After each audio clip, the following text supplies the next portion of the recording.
Hi, I'm Sean Patrick, your host of Shawn Sludge, and I thank you for watching today. Now, you may be wondering, why didn't I put out a video last week, or why I wasn't on the radio last week? Well, if you don't know, I'm going to tell you. It's because I was in Louisiana on a little vacation. First, I went to New Orleans and then Baton Rouge to do a little bit of bowling. The first thing I learned when we landed in New Orleans is it's not New Orleans. You cannot say New Orleans. That's how we all say it out here, New Orleans. It's not New Orleans. You can sometimes get away with New Orleans, but they say Nolans. I kept hearing that word. What are you talking about, Nolans? Oh, that's how you say it there. You say Nolans.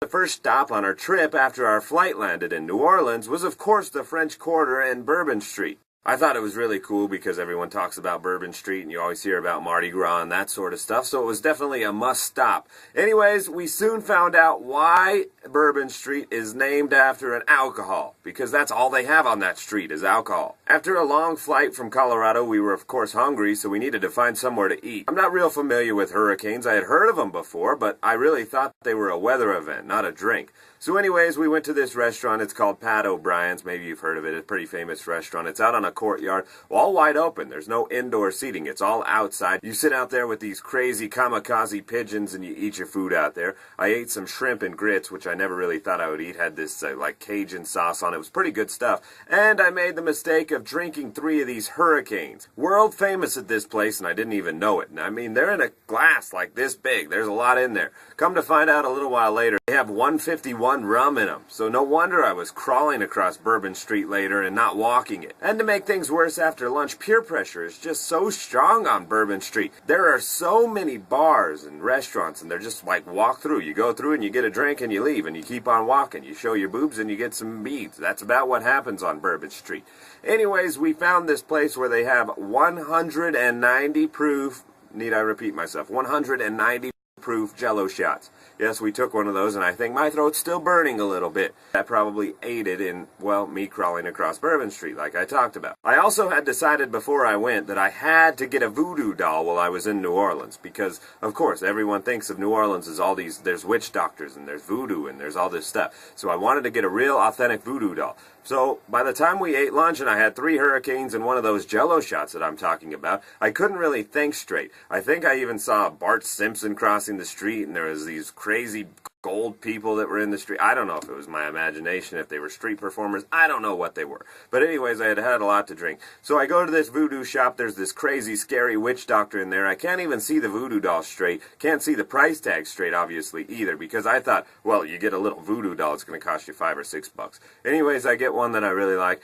$40 for this thing. The witch doctor blows his smoke on it, blesses it, makes it real. I don't know. I ask him about pins. He looks at me like I'm an idiot. You don't put pins in voodoo dolls. It's for your own protection. Anyways, I have a real authentic voodoo doll from New Orleans now. So we only had one afternoon in New Orleans, and it was time to sober up a little bit and get to Baton Rouge, where we were actually trying to go. So the best way to sober up on Bourbon Street is to eat these little donuts. They're French donuts, and they're called beignets. We went to this cafe called Café du Monde. It's outside. It's world famous, I guess, for these beignets and this, like, extremely strong coffee that I was too afraid to try. Anyways, I don't even remember standing in line to get these beignets or eating them, but I heard they were really good. While standing in line, I also gave a life lesson to someone who lost her guitar in Hurricane Katrina and was struggling with life, so I felt pretty good about myself. A drunk life lesson with a voodoo doll and a beignet. It doesn't get better than that. So after much debate about having my party leave me in New Orleans so I could perform this show on street corners every day, I decided to hop in the car and head to Baton Rouge with them.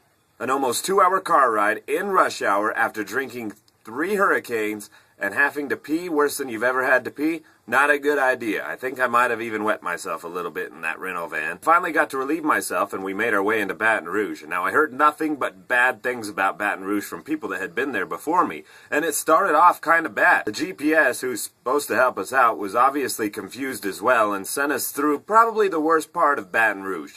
It was pretty scary. But we finally made it to downtown, and that area was pretty nice. It's funny, New Orleans and Baton Rouge are only like 60 miles apart, and they are so different. Night and day difference. No beads, no hurricanes, or anything like that in Baton Rouge. It's so much different there, but it's nice and humid right there on the Mississippi River, which is nasty looking, by the way. And although I said I'd never drink again after my experience in New Orleans, Well, we decided we were only in Louisiana once and we needed to try some more hurricanes. But as I just said, there's no hurricanes in Baton Rouge. So we told the bartender we're in Louisiana, we need some hurricanes. So he made his best effort, and I don't know what he made exactly, but they were pretty nasty. But we ended up drinking like 7 or 8 of them, and it was even a worse experience than we had in New Orleans. I can't even tell you about this experience because I don't really remember it. Not that I'm proud of my drunken ways or anything in Louisiana, but like I said, you're only in Louisiana once, and it's like the biggest partying state right outside of Nevada. I think I figured out the problem, though. It seems as though all they eat there is fish and these sandwiches called po' boys, which are basically just a French bread slice sliced in half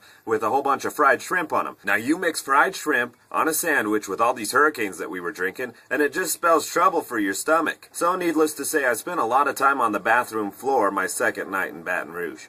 We were actually there for a bowling tournament, not just drinking like it seems like. Anyways, the bowling, needless to say, didn't turn out so well, except for my buddies Garrett and Mike. Congratulations to them on a great tournament. For me, not so good, but I did get an extra 80 bucks out of an ATM, so I'm a winner. But I gave it all back to the casino, and I was even forced to call the gambling helping hotline. Yeah, my friends thought I had a gambling problem. It seemed like I had more of a drinking problem than a gambling problem, or maybe even more of a bowling problem than a drinking problem. I don't know, I had a lot of problems while I was there, all right?